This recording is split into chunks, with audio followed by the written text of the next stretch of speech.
Behind the Shades.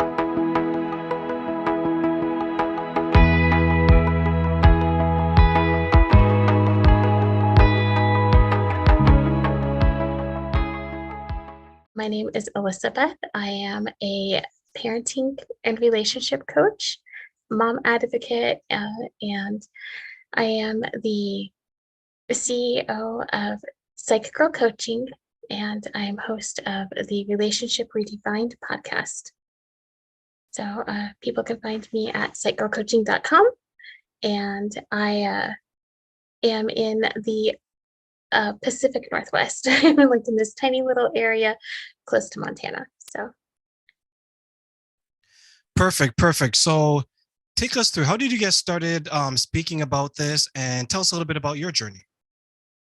oh, okay. So I actually have a lot of people in my life who have, and like all of the people in my social media are struggling with parenting guilt. And it's becoming such a huge thing. And even when I was a child, I remember seeing other parents struggling with it as well. And it was always something that, was kind of heartbreaking because, um, when you see somebody trying their hardest and then they're still really, really hard on themselves, they're actually robbing themselves of the joy of parenting while they're, stressing over whether or not they're good enough or doing well enough or, doing the right things. And after I became a parent, it was that I experienced it on a whole new level. And so I'm just, trying to help other parents, especially moms out there, recognize that doing they're doing a good job.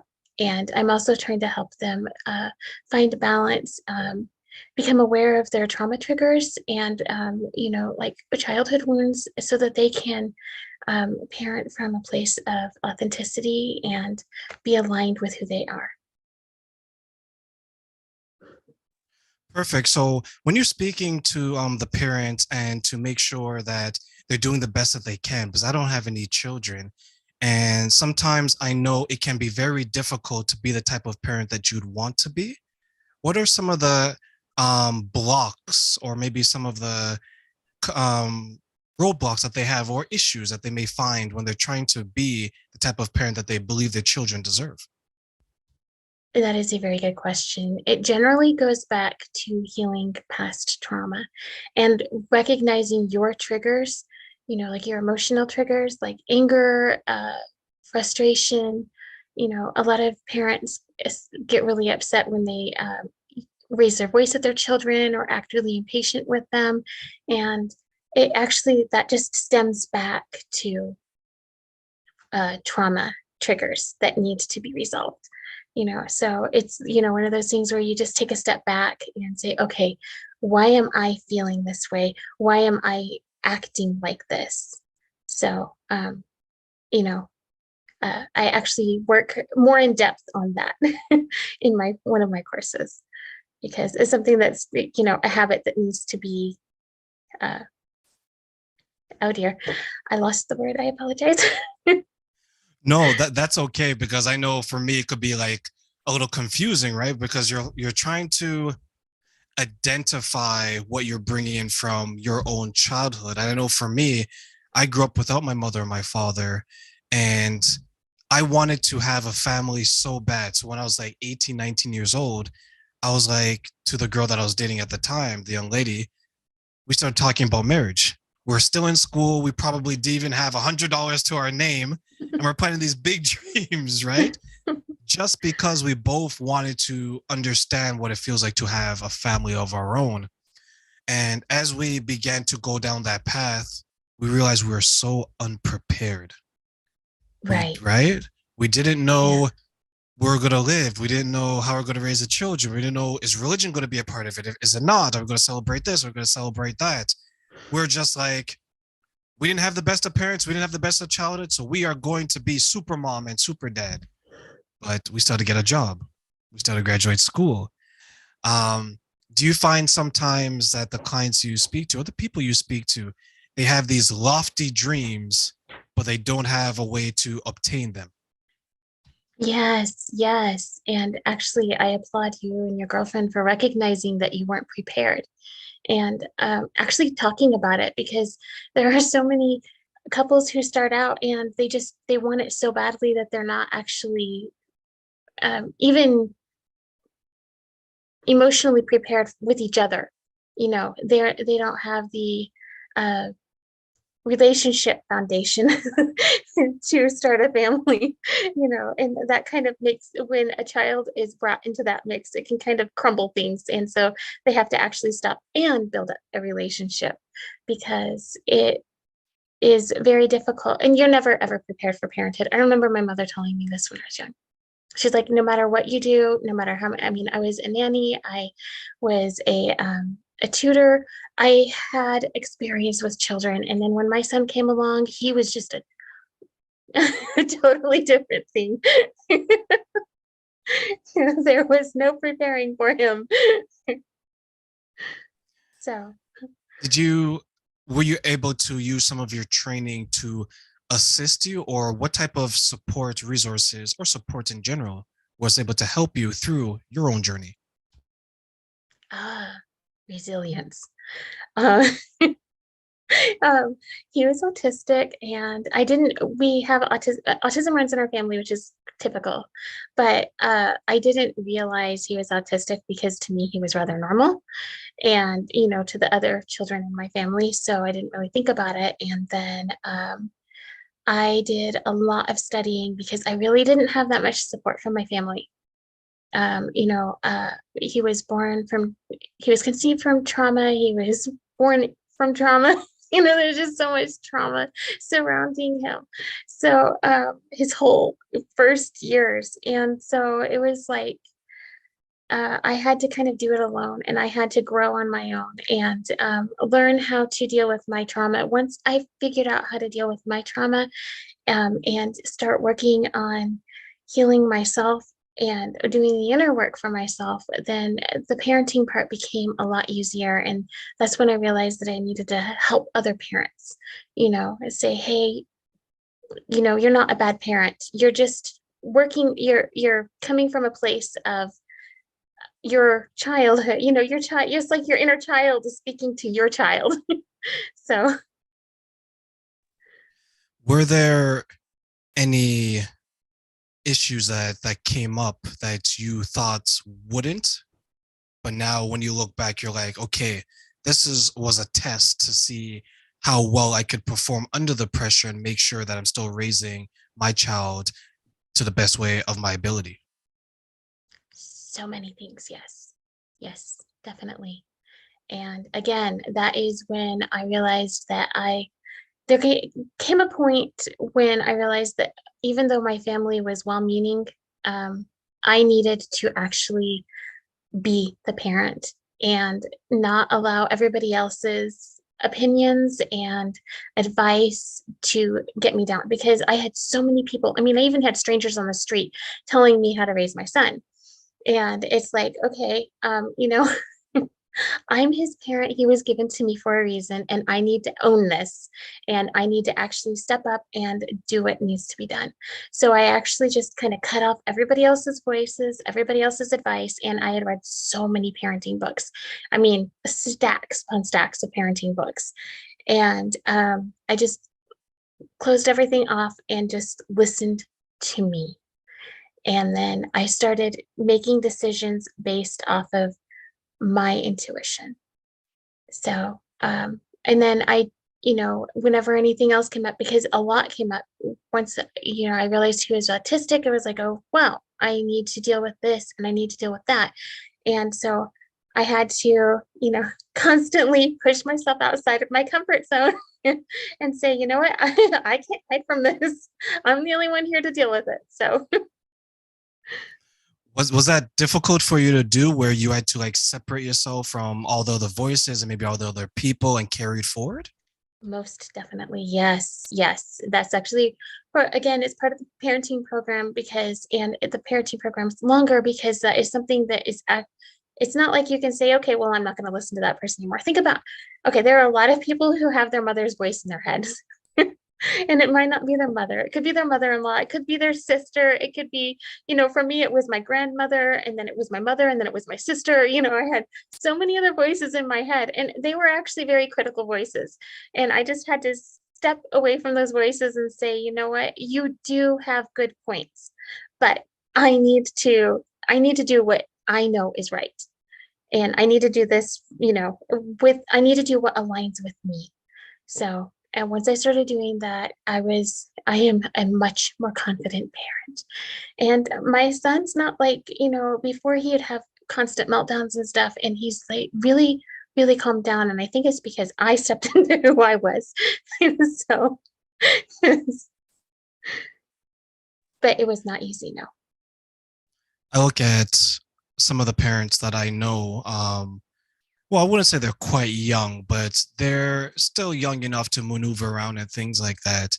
And I've always asked them if they can do it over or maybe do it a little bit later, would they?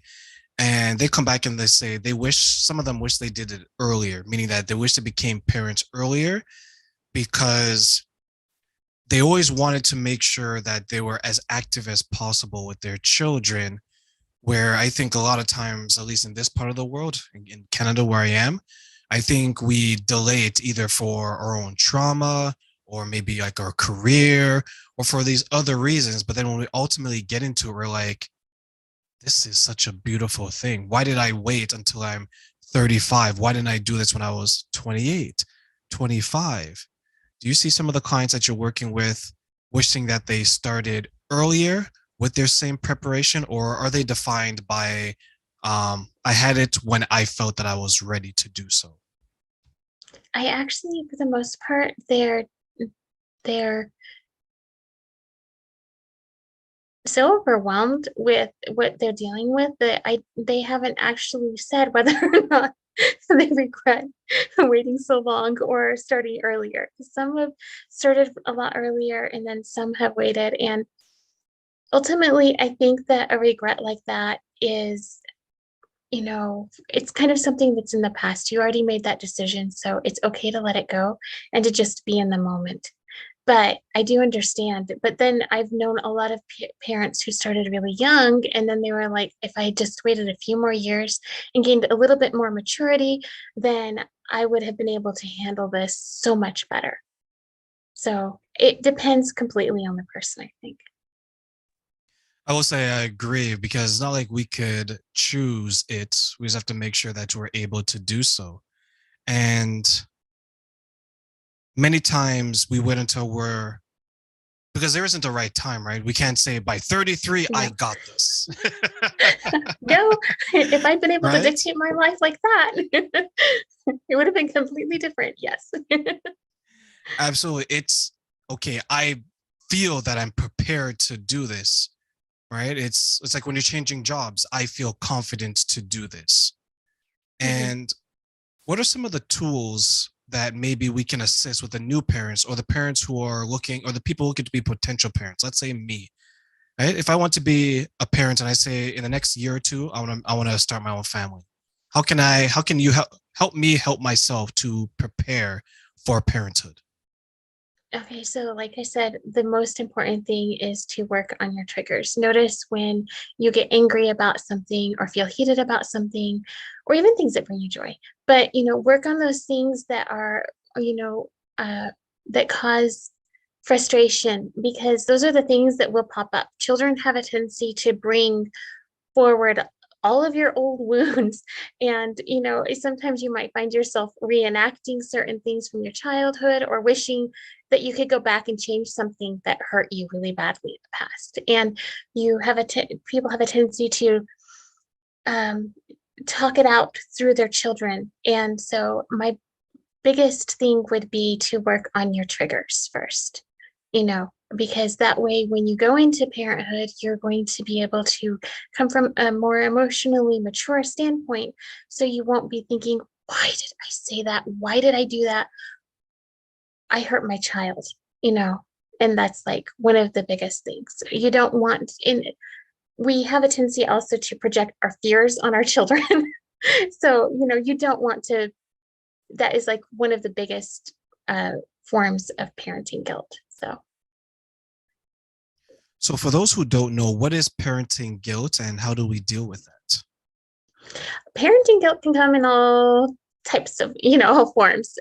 Some people just don't feel like they're good enough for their kids. Other people are doubt their inner selves to the point where they're just, panicking over every decision that they make. Others are just so overwhelmed that they break, meaning that they might start shouting at the children or snapping at them, or they, I know a lot of mothers that are very new at this. They have postpartum mothers specifically, they have a really hard time, handling life along with their new baby because they've got so many changes going on in their bodies. And so they have a tendency to uh, be their worst critic or best critic, whatever. They're become so critical of themselves that it actually causes them to break down. And, it's really important to support a parent, especially a mother, when she's first had her baby, because you have no idea all of the things that are going on in their minds. But parenting guilt can come in so many different ways. Some people feel like they weren't there enough for their children. Others feel like they weren't patient enough. It just comes in different forms. I wonder when they're going through that and they're experiencing parenting guilt, I'm just wondering how much of that is maybe they start to doubt if they can really do this. That is part of it, yes. And that's what I was thinking, because when that child is born, it's not like in the early stages, if you're pregnant, depending on where you are in the world, you have options, right? You can either be proactive and take the necessary steps not to get pregnant. And then while you're pregnant, there's steps that you can take to maybe not take the pregnancy to term. But when the child is there delivered, that's pretty much it. Like, you're looking at the child and you're like, okay, the extreme cases, and unfortunately this does happen, is that you do have some parents abandon the child when they're born, which is very sad, right? But in the cases where the child is here, it's healthy and both parents are in a good position and they look at it, now it's like, I'm responsible for someone 100%, from their sleep to their cleanliness to their food to everything. And you mentioned that is a part of it. How big of a part of parenting guilt is that when they feel that, am I good enough for this new role? I believe that is well, maybe not really. When I was pregnant, I had a lot going on with my son, with outside of my pregnancy. And I was afraid that my reactions would cause him to, that it would affect him and have like long-term psychological effects or even physiological effects, and parenting guilt starts pretty much from the time that, you're going to have the baby. But yes, that is the biggest thing. And I remember right after my son was born, I looked into his eyes and I just saw so much wisdom and knowing in them. It terrified me. I was like, oh my gosh, I can't. How am I gonna do this? Am I strong enough? Am I not do I know enough? Am I gonna be able to do this? And it was the most terrifying thing. He and yeah, he my fear was well grounded. But no, that is like one of the biggest things is, am I good enough? Can I do this? And it shows strength for you to be able to stand up and say, yes, I can. But then, you love your child and you want the best for them. So I guess For that's me, it. that's something that one of the things that's prevented me from having children is that, like, can I do this? Can I make it work? And another thing is that, what if I repeat some of the things that I didn't enjoy as a child onto this child? Like, what if I were to project some of my maybe trauma, some of my issues. And it's very scary because it's you can undo many things, but do I really want to put a child through that? Are those some of the conversations you hear where you have someone who has maybe a difficult childhood and they're thinking, what if I give that childhood onto my child, even though I have the best of intentions? I've heard it from people who've had difficult childhoods. I've heard it from people who had less difficult childhoods, you know, because trauma is trauma and it is so easy to project, especially when you're trying to prevent it. It's like the more you try to prevent that, the easier it is for you to project it onto the child, and it's like it actually brings it into existence. So the first thing would be to say, I'm not going to do that. I love my child and I will work on my trauma and healing it so that I don't have to worry about that, because that is like the one of the most important things. That's why I actually work with recognizing your trauma triggers and your past experiences, like your inner childhood, inner child healing and stuff, because that is so important for parenting, because it's really hard to parent from a place of power if you're worried about repeating your childhood or projecting your childhood or certain things from your childhood onto that child.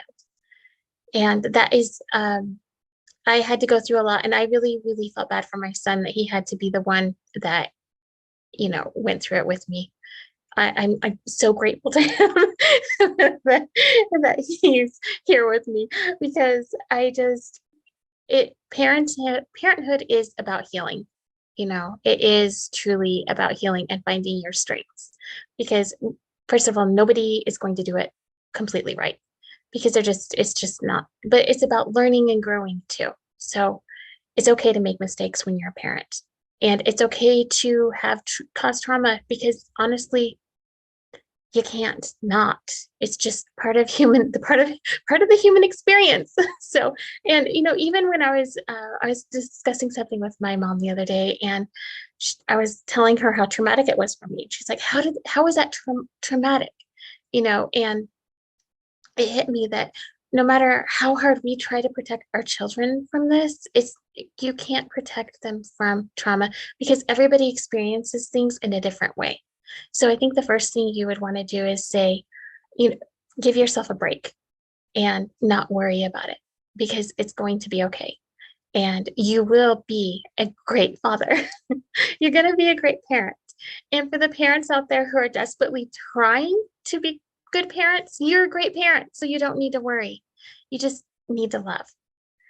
And when you do get triggered, just take a step back, breathe, and then give your inner child love and say, okay, I love you. I love you. And then tell your child you're sorry and say, I'm sorry, that came from a place of hurt.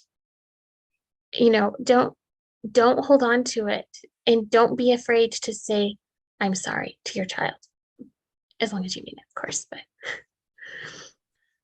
That takes so much courage to admit that there's something going on with inside you. And I know when I decided to do that, it took me a lot of self-reflection, because in the beginning, when I wanted to have children, and with the young lady I was with at the time, we weren't ready. But that took courage to say we weren't ready. And it took even more exactly. courage for me to understand that this person wasn't the right person for me to have children, right? Because there was abuse in the household, and that's what she knew. So, for example, in her situation, when something didn't go her way, she was very quick to go to violence. So that was something that had to be overcome, because you don't want to put that onto the Exactly. children, right? Yes. Yes. And from that day, I realized that wanting something bad enough sometimes isn't enough, because you may not be ready. It may not be your time, right? Yes. So even though I was like, I want to have children today, back then, I wasn't ready. I'm more ready now. And the reason why I say that is because I'm wiser. I've identified what can trigger me. I've resolved any issues. And I realized that, hey, this is more than me just wanting it. This is me saying that not only do I want to have children, I want to raise good children. And I think there's a difference in that statement. Would you agree? Definitely, yes. And also, you are also essentially saying that you're willing to put the work in. You're willing to make it the best for your children that you can. And that is really, really important because a lot of people say they want to have something, but then it's kind of like the little kid with the puppy. I want a puppy. I want a puppy. You get the puppy and then they don't want to take responsibility for the puppy. Because, wow, it was way harder than they thought it would be. So, that's kind of how it can be with parenthood. And I am amazed that you, even though you had this deep, deep desire, you were actually willing to do the work to make it the best for everybody. And that is just beyond amazing.